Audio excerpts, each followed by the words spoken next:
아파트야 뭐 어려울 거 없는데 다세대 주택하고 연립, 다가구 주택은 좀 헷갈릴 수 있어요. 중요한 건 주택의 형태에 따라 은행 주택담보대출 이용 시에도 차이가 있다는 거죠. 오늘은 다세대 주택, 빌라, 연립주택, 단독주택의 차이점과 은행 주택담보대출 이용 시 주의사항을 안내드릴게요.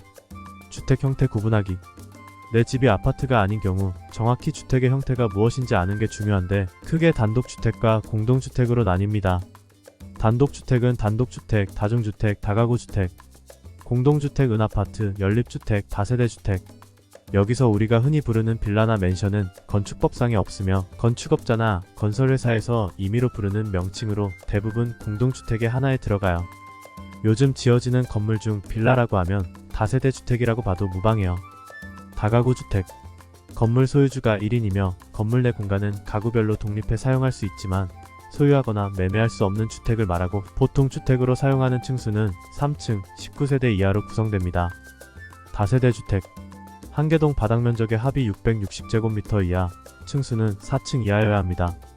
다수의 세대가 주거 공간 분리해 사용할 수 있으며 각각 거래가 가능한 개별 세대로 우리가 흔히 빌라라고 부르기도 합니다. 연립주택. 다세대 주택과 동일하게 구분 소유가 가능한데 규모 측면에서 다세대 주택보다 크고 아파트보다 작은 것을 말합니다. 다세대 주택과 다르게 건물 전면과 후면에 가구마다 정원과 뜰을 가질 수 있어야 하고 이웃 간 어느 정도 독립성이 보장되어야 합니다. 다세대 주택과 구분하기 어렵겠죠?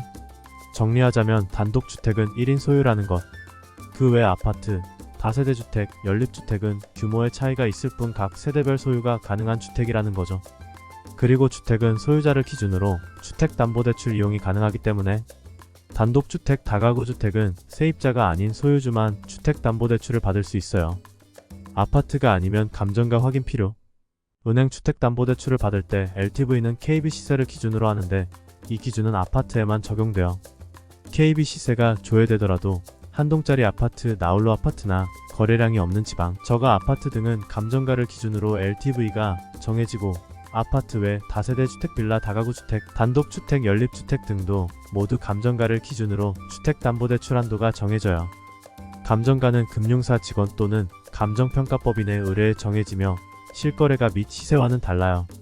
보통 거래가에 비해 낮게 나오기 때문에 내가 받을 수 있는 정확한 주택담보대출 가능 금액을 알기 위해서는 정확한 감정가를 알아야 하며, 필요한 금액이 크거나 이미 이용 중인 주택담보대출 비율이 높은 경우 감정가가 높게 나오는 곳을 찾아야 해요. LTV 부족하다면? 감정가가 낮아 예상했던 한도가 나오지 않는 경우가 있는데요. 우선 부족한 금액이 크지 않다면 보험사 주택담보대출을 체크해보세요.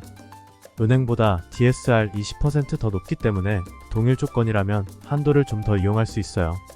만약 자금이 더 필요한 상황이라면 LTV, DSR, DTI 등 규제가 적용되지 않는 저축은행 등 이금융권에서 은행 LTV를 초과해 주택담보대출을 받을 수 있는데, 자격 조건이 폭넓은 반면 금리가 높아지기 때문에 신중하게 판단해 이용해야 해요.